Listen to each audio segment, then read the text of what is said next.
Guys, आज की कहानी की शुरुआत हम बुद्ध की एक कहानी से करेंगे। उनके उपदेश हम सबकी ज़िंदगी के लिए बहुत मायने रखते हैं। अगर हम उनके उपदेशों को जीवन में अपनाते हैं तो हमारा सफल होना निश्चित है। उन्होंने कहा है, अच्छी बातें सुनने से नहीं बदलता है जीवन, लक्ष्य तक पहुंचने के लिए चलना जरूरी। गौतम बुद्ध रोज अपने शिष्यों को उपदेश देते थे। बुद्ध की ज्ञान की बातें सुनने में काफ़ी लोग आते थे। एक व्यक्ति गौतम बुद्ध का प्रवचन सुनने रोज नीति नियम से आता था और उसकी सारी बातें सुनते थे। बुद्ध अपने प्रवचनों में क्रोध, अहंकार, लोभ, शत्रुता छोड़ने की बातें कहते थे। बुद्ध के प्रवचनों का सार यही था कि इन सब बुरी बातों को छोड़े बिना जीवन में शांति मिल ही नहीं सकती। एक दिन उस व्यक्ति ने गौतम बुद्ध से कहा कि हे तथागत, मैं रोज नियम से आपके प्रवचन सुन रहा हूँ, लेकिन मेरे जीवन में इससे कोई बदलाव नहीं आ रहा है। बुद्ध ने उस व्यक्ति से पूछा कि तुम कहाँ रहते हो? उसने जवाब दिया कि मैं श्रावस्ती में रहता हूँ। बुद्ध ने पूछा, ये जगह यहाँ से कितनी दूर है? उस व्यक्ति ने जगह की दूरी बताई। इसके बाद बुद्ध ने फिर पूछा, तुम वहाँ कैसे जाते हो? व्यक्ति ने बताया, कभी घोड़े पर, कभी बैलगाड़ी पर बैठकर जाता हूँ। बुद्ध ने फिर पूछा कि तुम्हें वहाँ पहुँचने में कितना समय लगता है? व्यक्ति ने पहुँचने का समय भी बता दिया। इसके बाद बुद्ध ने अंतिम प्रश्न पूछा कि क्या तुम यहाँ बैठे बैठे श्रावस्ती में पहुँच सकते हो? इस प्रश्न के उत्तर में व्यक्ति ने कहा कि गुरुजी, ये कैसे संभव है? इसके लिए तो चलना पड़ेगा, तभी मैं वहाँ पहुँच सकता हूँ। बुद्ध बोले कि हम चलकर ही हमारे लक्ष्य तक पहुँच सकते हैं। ठीक इसी तरह जब तक हम अच्छी बातों का पालन नहीं करेंगे, उन पर चलेंगे नहीं, तब तक हम पर प्रवचनों का कोई असर नहीं होगा। सिर्फ अच्छी बातें सुनने से हमारा जीवन नहीं बदलता। हमें प्रवचन को समझना होगा और अपने जीवन में अपनाना होगा। व्यक्ति को बुद्ध की बातें समझ आ गई। उस दिन के बाद उसने भी बुद्ध के बताए हुए मार्ग पर चलना शुरू कर दिया। बुद्ध के प्रवचनों से व्यक्ति की सोच बदल गई, उसका मन शांत हो गया।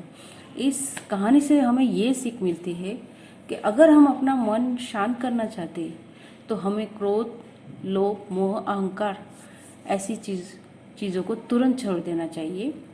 इन बुराइयों की वजह से हमारा मन अशांत रहता है और जीवन में हमें कभी शांति नहीं मिलती। और हमारा मन ही अशांत रहेगा तो हमें सफलता कैसे मिलेगी? इसीलिए कभी भी हमारे मन को शांत रखना ज़रूरी है। अगर हमें सफलता चाहिए तो हमें मन शांत करना होगा, अपनी समस्याओं को समझना होगा, उसे दूर करना होगा और हमारे लक्ष्य में जो बाधा बनते हैं उस बाधाओं को दूर करने के लिए आगे बढ़ता रहना चाहिए। रुकने से लक्ष्य तक नहीं पहुंच सकते। आइए सुनते हैं ऐसी ही एक कहानी। एक परेशान व्यक्ति ने संत से कहा कि मेरे जीवन में बाधाएं खत्म ही नहीं हो रही। संत उसे एक नदी किनारे ले गए और किनारे पे खड़े होकर कहा, जब ये नदी सूख जाएगी तब हम आगे बढ़ेंगे।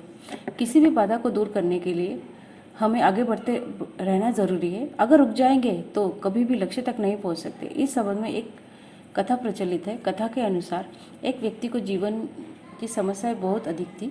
बचपन से ही उसे परेशानियों का सामना करना पड़ रहा था। पिता का देहांत हो चुका था और बचपन में ही माता, भाई बहनों का पालन पोषण की जिम्मेदारी उस पर आ गई थी। बड़े होने पर व्यक्ति का विवाह हुआ, लेकिन शादी के बाद उसकी समस्याएं और अधिक बढ़ गई। उसके जीवन में एक परेशानी खत्म नहीं होती तो दूसरी आ जाती थी। एक दिन वह प्रसिद्ध संत के पास गया। व्यक्ति ने संत से कहा कि मुझे अपना शिष्य बना लीजिए, मैं परेशान हो गया हूँ, बहुत दुखी हूँ। संत ने कहा, ठीक है, तुम मेरे शिष्य बन जाओ, मुझे बताओ क्या परेशानी है। शिष्य ने कहा, हे गुरुजी, एक समस्या खत्म नहीं होती कि दूसरी सामने आ जाती है। इसके कारण मैं बहुत दुखी रहता हूँ, किसी भी काम में सफलता ही नहीं मिल पाती। गुरु ने कहा, ठीक है, मैं तुम्हारी समस्याओं का हल बता दूंगा, अभी तुम मेरे साथ चलो। गुरु नए शिष्य को लेकर नदी किनारे गए। किनारे पहुंचकर गुरुजी ने कहा कि हमें ये नदी पार करनी है। ये बोलकर वही खड़े हो गए। शिष्य भी गुरु के साथ खड़ा हो गया। कुछ देर बाद शिष्य ने कहा, हे गुरुदेव, हमें नदी पार करनी है तो हम यहाँ क्यों खड़े हैं? गुरु ने जवाब दिया, हम इस नदी के सूखने का इंतज़ार कर रहे हैं। जब ये सूख जाएगी तो हम इसे आसानी से पार कर लेंगे। शिष्य को आश्चर्य हुआ। वह बोला, गुरुजी, आप ये कैसी बात कर रहे हो? नदी का पानी कैसे और कब सूखेगा? हमें नदी को इसी समय पार कर लेना चाहिए। संत ने कहा कि मैं तुम्हें यही बात समझाना चाहता हूँ, जीवन में समस्याएं आती जाती रहती है, हमें रुकना नहीं है, लगातार आगे बढ़ते रहना है, तभी तो उन्हें हम हल कर सकेंगे। आगे बढ़ते रहेंगे तो समस्याओं के हल मिलते जाएंगे। अगर रुक जाएंगे तो एक भी बाधा पार नहीं हो पाएगी। शिष्य को गुरु की बात समझ आ गई। उस दिन के बाद उसकी सोच बदल गई।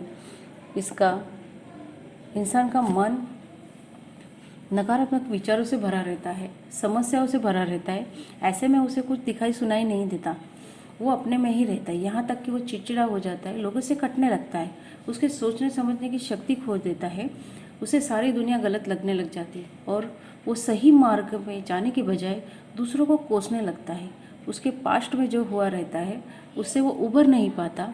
अपनी समस्याओं को हल करने की बजाय उसे अपने सफलता में अनजाने में ही सही, पर वो अपने मार्ग में बाधा बना लेता है। ये कहना गलत नहीं होगा कि हमारा कल हमारा आज बिगाड़ता है, इसीलिए हम अपने आज के काम पर फोकस नहीं कर पाते और हमारे लक्ष्य तक नहीं पहुंच पाते।